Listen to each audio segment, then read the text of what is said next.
Hola, buenos días. Soy la doctora Gloribel Martínez, trabajo en Diagnóstico Milenio. El día de hoy les voy a hablar sobre una patología muy importante que es el cáncer de mama. Soy médico cirujano y partero, especialista en radiodiagnóstico. El cáncer de mama es el cáncer más frecuente en mujeres y es el cáncer que representa la primer causa de mortalidad por neoplasias en mujeres. Se dice que el 14% de las defunciones anuales son por esta patología. Es más frecuente en mujeres que en hombres, sin embargo, bueno, hay que tomar en cuenta que también este tipo de padecimiento también se ve en hombres.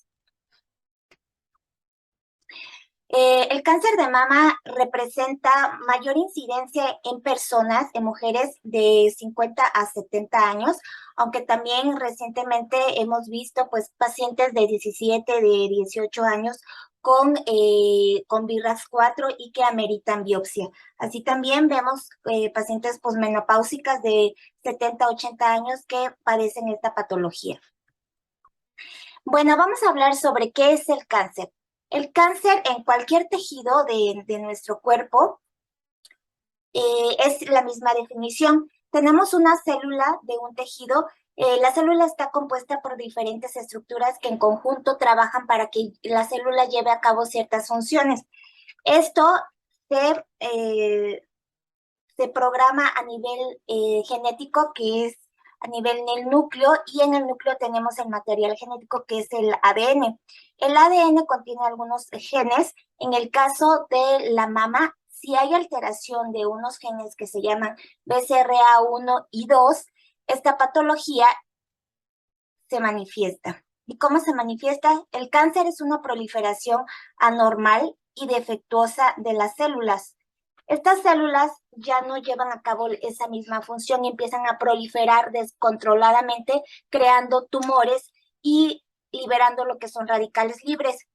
Estos cambios lo que hacen es que invaden otros tejidos, invaden el tejido linfático, invade el tejido hemático, y de esta manera el cáncer no nada más se localiza en cierto tejido, sino que a través de la linfa y a través de la sangre se disemina a otros tejidos, como es en el caso del cáncer de mama. Los primeros tejidos donde se puede diseminar es en pulmón y en hígado. Posteriormente, pues ya se pueden observar tumores a nivel central del cerebro o bien en el hueso.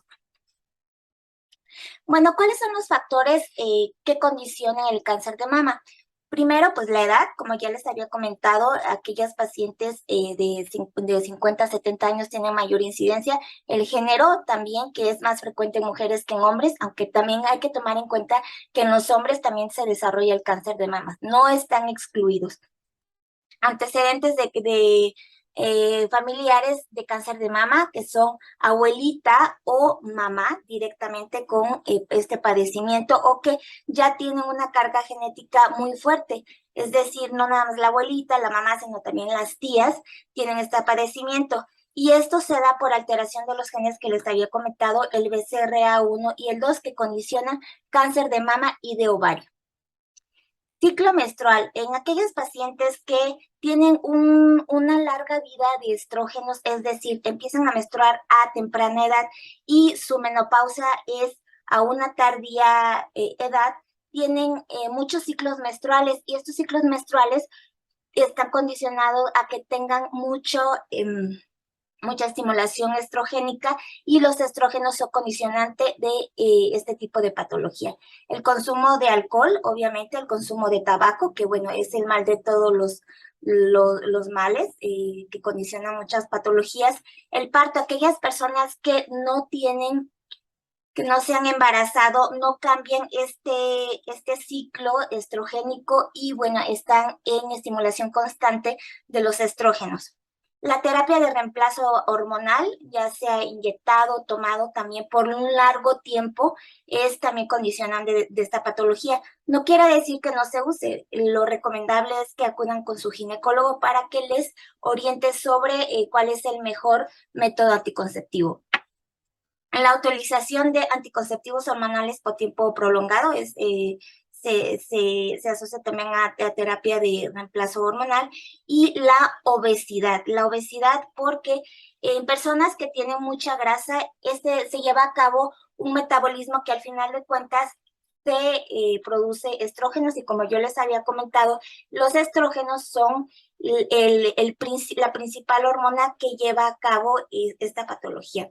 Las radiaciones en personas que tienen algún tipo de linfoma o cáncer de pulmón, que se lleva a cabo la radiación directamente en el tórax, el tabaquismo y las mamas densas. Bueno, vamos a ver, vamos a reversarnos un poquito para hablar sobre la mutación de los genes de BCRA1 y 2.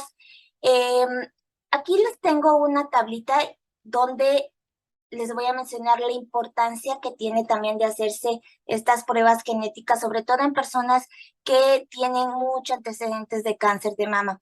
En mujeres de la población general, donde no tienen mutación de estos genes, representa el riesgo de cáncer de mama del 11%. Sin embargo, si son portadoras del BCRA1, constituye entre el 50 al 85%, y si son portadoras, si sale la prueba positiva para BCRA2, también constituyen un 50-85%. Es decir, si la paciente tiene esta prueba genética positiva, tiene hasta un 80% de desarrollar cáncer de mama a lo largo de su vida.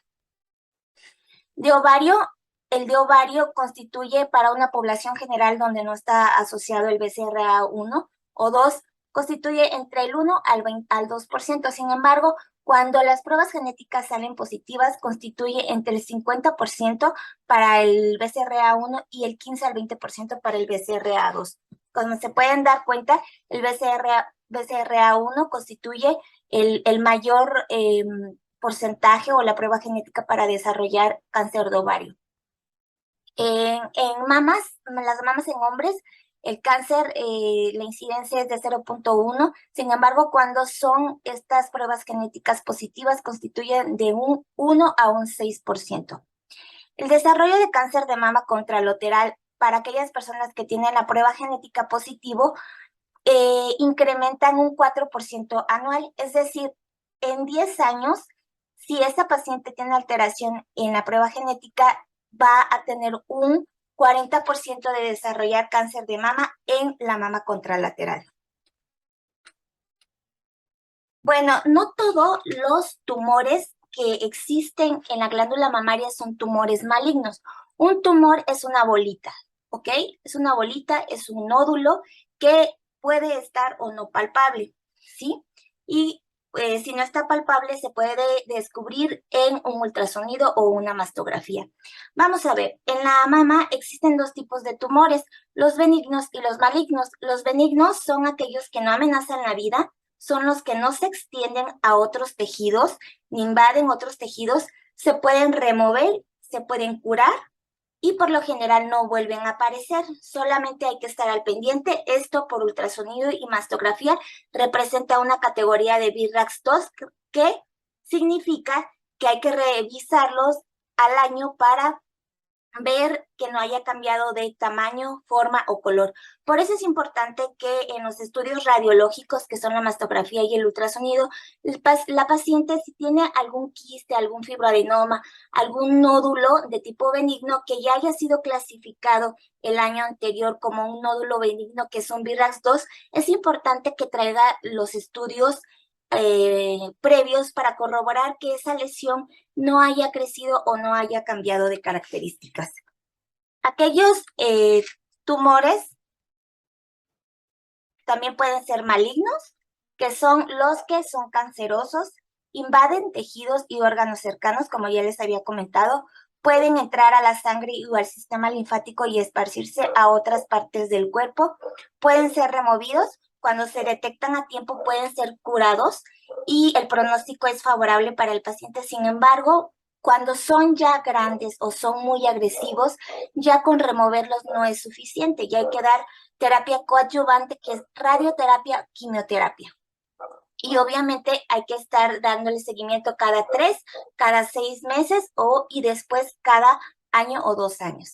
Y bueno, si han invadido otros tejidos, pueden removerse, pero no es suficiente. Bueno, hablando del cáncer de mama, hay dos tipos de cáncer. El cáncer que está rodeado por una membrana y que está localizado, es decir, aún no invade los tejidos adyacentes, aún no invade lo que es la grasa, los ligamentos de Cooper, lo que es el tejido muscular o el pezón. Este tipo de cáncer se llama cáncer in situ. Cuando nosotros como radiólogos diagnosticamos imágenes o tumores o cánceres muy pequeños y el estudio histopatológico resulta que es un cáncer in situ, el paciente tiene un mejor pronóstico, esto se puede remover y el paciente puede ser curado.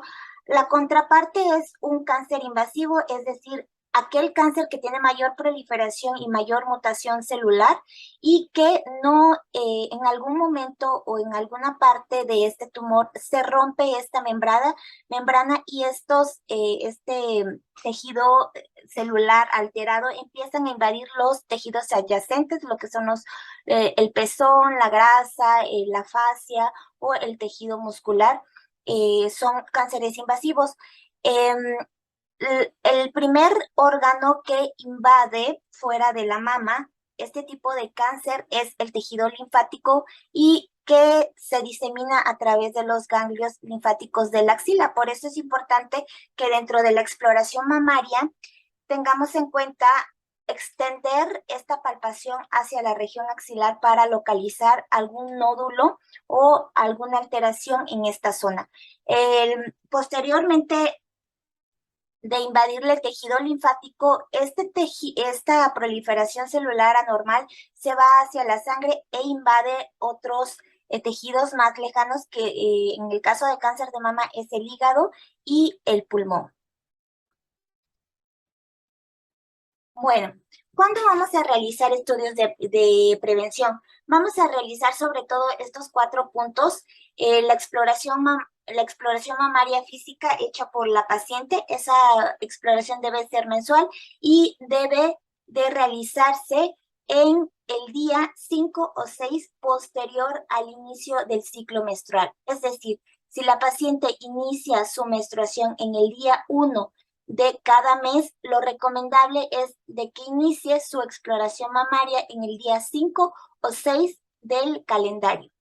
Esto se va a realizar pues ya sea en la ducha, ya sea utilizando lo que es el jabón o alguna otra sustancia como es alguna crema que pueda facilitar el desplazamiento y la palpación de cualquier imagen nodular que haya en la mama.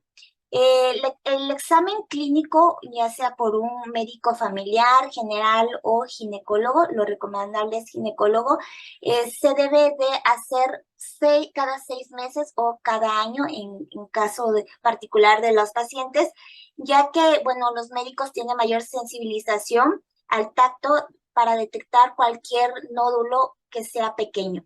Y bueno, lo que es el ultrasonido, la mastografía, que son estudios ya de tamizaje y que, bueno, deben de hacerse cada año en pacientes que no tienen, que no salen con alguna alteración que tengan que ser biopsiados de manera urgente, deben de hacerse en un centro que sea donde interpreten médicos radiólogos y de preferencia aquellos que tengan un fellow o alguna subespecialidad en glándula mamaria. Y la resonancia magnética, bueno, eso lo quise poner aquí, no es un estudio de primera línea que se realice en pacientes, sin embargo, tiene ciertas indicaciones específicas dependiendo de la paciente, pero bueno, esta no la vamos a platicar ahorita, pero sí es importante que la conozcan para que sepan que también contamos con con una tercera o hay más métodos de diagnóstico para el cáncer de mama, pero los fundamentales y de primera línea es el ultrasonido y la mastografía. Bueno, ¿cuándo vamos a realizar y qué vamos a buscar en la autoexploración mamaria? Bueno, ya dijimos que lo vamos a realizar en el día 5 o 6 del ciclo menstrual y que vamos a buscar lo que son nódulos, lo que son protuberancias palpables o vistas al espejo, cambios en la textura de la piel. Vamos a también buscar hundimientos de los pezones, así como también es importante que dentro de la exploración mamaria exprimamos los pezones para ver si sale algún tipo de líquido, ya sea sangre, ya sea de tipo amarillo, que es ceroso, o bien que sea leche. Y bueno, también vamos a buscar lo que son cambios en la coloración, ya sea focal o generalizada en la glándula mamaria, imágenes estelares o cambios en el aspecto de la piel, así como dolor, picazón o ardor. ¿Cuándo vamos a realizar la mastografía? La mastografía la vamos a realizar y es el método de primera línea en aquellas mujeres mayores de 40 años.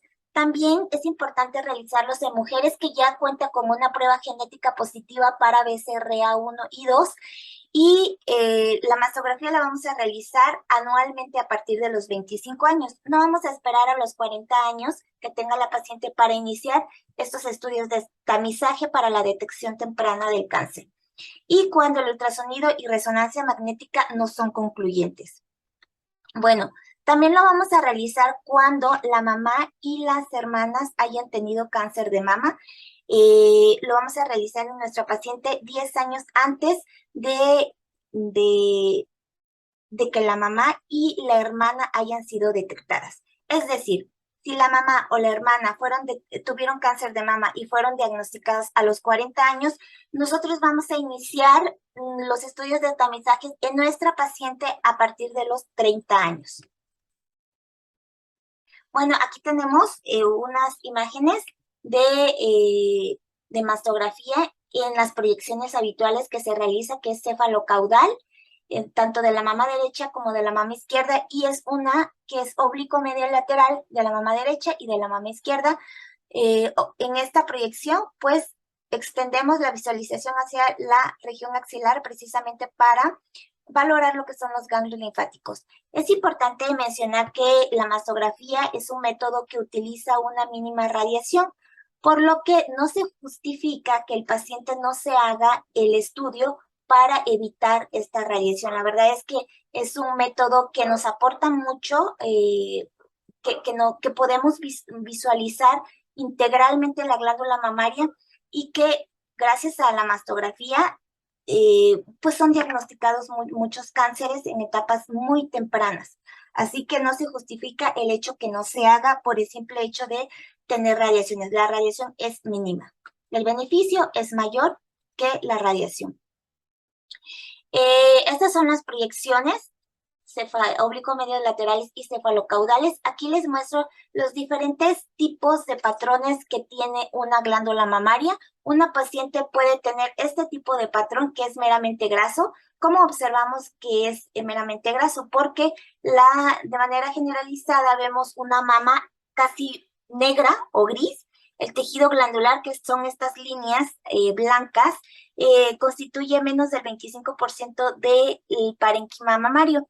Sin embargo, ya observamos aquí esta mastografía de otra paciente donde las imágenes blancas, que es el tejido fibroglandular, constituye alrededor del 50% o hasta más de la glándula mamaria. Entonces, este es un ejemplo de que hay diferentes patrones dependiendo de si es tejido graso o es tejido glandular. El tejido graso se va a ver más negrito y el tejido fibroglandular se va a ver más blanco.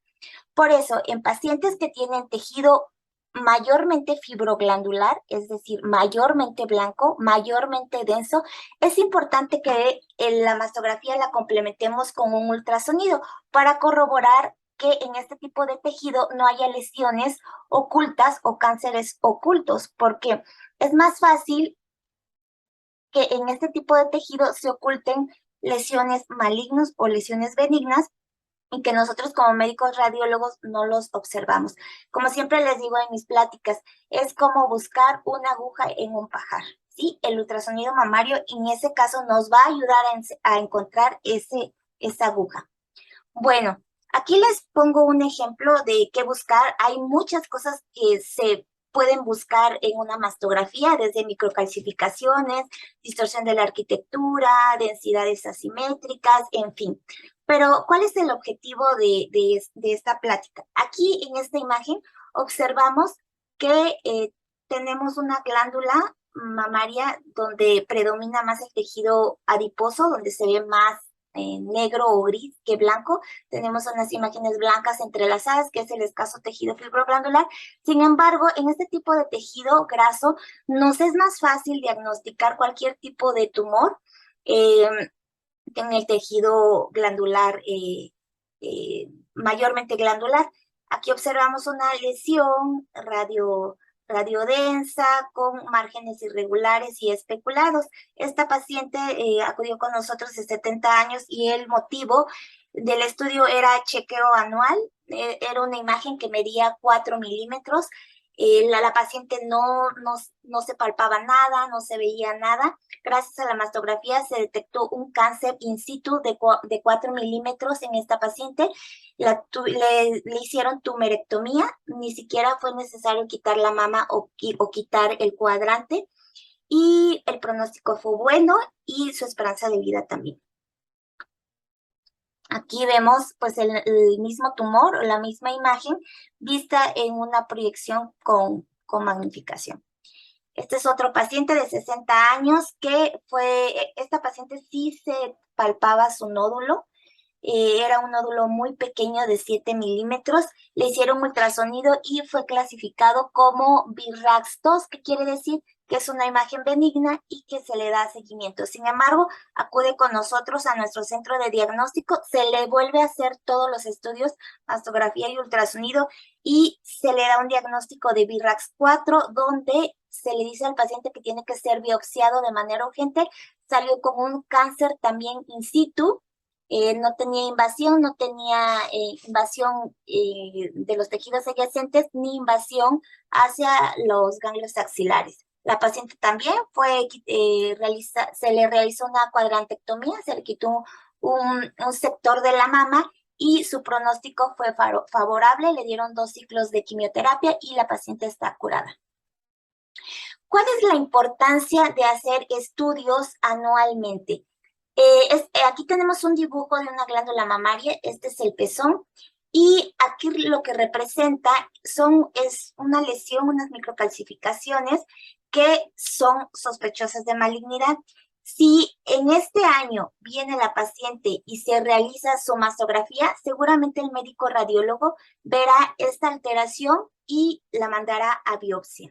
Sin embargo, si la paciente no acude a su ultrasonido, a su mastografía, porque le dio miedo, porque no quiso, porque le dijeron que dolía, tantos tabús que hay al respecto, y acude no al año, sino a los 2 años, bueno, esta lesión ya no la vamos a observar de 4 milímetros, ya la vamos a observar de 2 o más centímetros y que va a asociarse a un nódulo. Tal vez aquí, pues la paciente ya se palpa el nódulo, ya le duele, ya provocó que se haya retraído el pezón o ya provocó que haya algún escurrimiento en el pezón.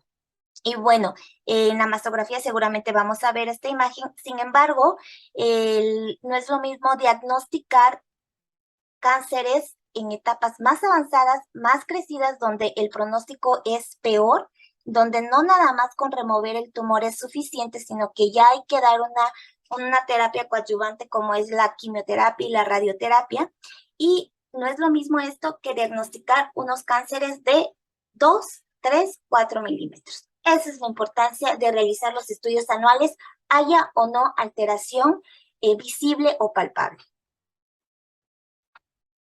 Bueno, ¿para qué nos va a servir el ultrasonido mamario? El ultrasonido es el método de elección en pacientes menores de 40 años y en pacientes que ya tienen mayores de 40 años es la mastografía. Sin embargo, pues ahí nos va a complementar el diagnóstico cuando haya mamas densas o el diagnóstico sea dudoso en la mastografía. Tenemos el complemento con el ultrasonido, que nos va a aportar también información sobre la mama o sobre las lesiones. Como les decía, es el método de elección en mujeres menores de 40 años y es un complemento con la mastografía. Esto es importante decirlo porque en la consulta nos damos cuenta platicando con los pacientes es que si ya se hizo la mastografía, ya no se hace el ultrasonido. O si se hace el ultrasonido, ya no quieren la mastografía. Ojo, la mastografía no sustituye al ultrasonido y viceversa. Son estudios complementarios. Por mastografía evaluamos ciertas características y por ultrasonido evaluamos otras, que en conjunto se complementan y nos dan dos herramientas de apoyo para emitir un diagnóstico más certero. Bueno, el ultrasonido nos va a servir para que veamos si esa lesión es sólida o quística. Sólida es que es una manzana, es algo sólido. Y quístico es que es una bolsita llena de agua y que de alguna manera la lesión quística es benigna y la lesión sólida puede ser de diferentes características. En este caso es una lesión sólida con bordes regulares, más ancha que alta, son ciertas características que nosotros como radiólogos evaluamos y emitimos el diagnóstico si es benigno o maligno. Bueno, esta lesión es de una paciente que vimos por mastografía, se complementó la imagen de mastografía y se llevó al paciente a ultrasonido, corroborando que tenía ciertas características malignas, se hizo la biopsia y resultó pues un cáncer in situ. El ultrasonido también nos va a dar información sobre la lesión, si tiene vascularidad, es decir, si tiene mayor vasos sanguíneos. Una lesión maligna tiene mucha alimentación y muchos vasos sanguíneos, ¿sí? En este caso, si vemos este color, es un vaso dilatado que se encuentra dentro de la lesión y que está alimentando esa proliferación anormal acelerada. Como nosotros como médicos radiólogos, en nuestro estudio mastográfico y ultrasonográfico emitimos una clasificación que es BIRAX, que es una clasificación que nos determina si la lesión es benigna, maligna o si requiere seguimiento. Y esto nos aporta también información sobre qué conducta debemos tomar ante estos hallazgos. Si un BIRAX 0 es un estudio incompleto. ¿Qué quiere decir? Es una paciente de 50 años que viene a su mastografía y tiene mamas densas. En ese paciente, pues requerimos el ultrasonido para tener mayor información y para corroborar que no haya lesiones ocultas. Si no se lo hace la paciente, entonces vamos a decir que es un BIRAX 0, es decir, no puedo emitir que ese estudio está bien o mal porque me hace falta el ultrasonido. El BIRAX 2 es un estudio normal, es decir, yo ya corroboré que lo que tiene son hallazgos normales y no necesita complemento.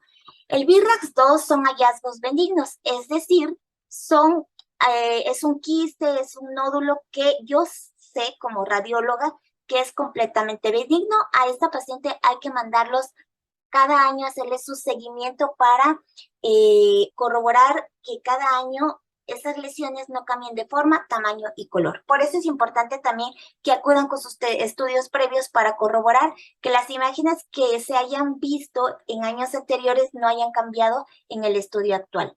El BIRAX 3 son hallazgos probablemente benignos. ¿Qué quiere decir? Que yo ya hice la mastografía y el ultrasonido y que esa lesión tiene algo que no estoy tan convencido que sea benigno, es decir, que sea un tumor bueno. Prefiero mejor valorarlo en 3 meses y corroborar que esa lesión no haya cambiado en 6 meses. Eso es un BIRAX 3. Ya el BIRAX 4 y 5 son hallazgos que son probablemente malignos y hallazgos francamente malignos. Es decir, yo como radióloga sé que esa lesión es un cáncer, ¿sí? Bueno, obviamente hasta que hagamos la biopsia vamos a corroborar que efectivamente sea un cáncer, pero por mastografía o ultrasonido tiene hallazgos de cáncer. Y bueno, en este tipo de BIRAX hay que mandarlos a biopsia inmediatamente. Y el BIRAX 6 son tumores que ya son diagnosticados, que ya está corroborado histopatológicamente que es un cáncer y que se le da seguimiento porque está recibiendo radioterapia y quimioterapia y el oncólogo o el médico tratante quiere verificar que está cambiando de tamaño o forma. Bueno, en conclusión, el cáncer de mama debe de ser no debe de ser una sentencia de muerte si se diagnostica en tiempo y en forma, el paciente puede ser curado. Nosotros como personal de salud tenemos una responsabilidad de dar conocimiento a las personas sobre la enfermedad para que ustedes también tomen conciencia y se realicen desde la autoexploración mamaria, el seguimiento o la revisión por médico, por su médico de confianza, hasta los estudios de tamizaje, como es el ultrasonido y la mastografía. La sensibilización por medio de la autoexploración y posteriormente el cribado es importante. Sin embargo, a pesar de todas estas campañas que se están haciendo en nuestro país y sobre todo en octubre, solo el 10% de las mujeres diagnosticadas están en el primer estadio de la enfermedad. Como países en vías de desarrollo, nos falta aún mucho en el conocimiento y aún nos falta también muchos médicos radiólogos que sepan leer este tipo de estudios y sobre todo que las pacientes acudan y se hagan buenos estudios. El 30% de las mujeres que se autoexploran no lo hacen correctamente.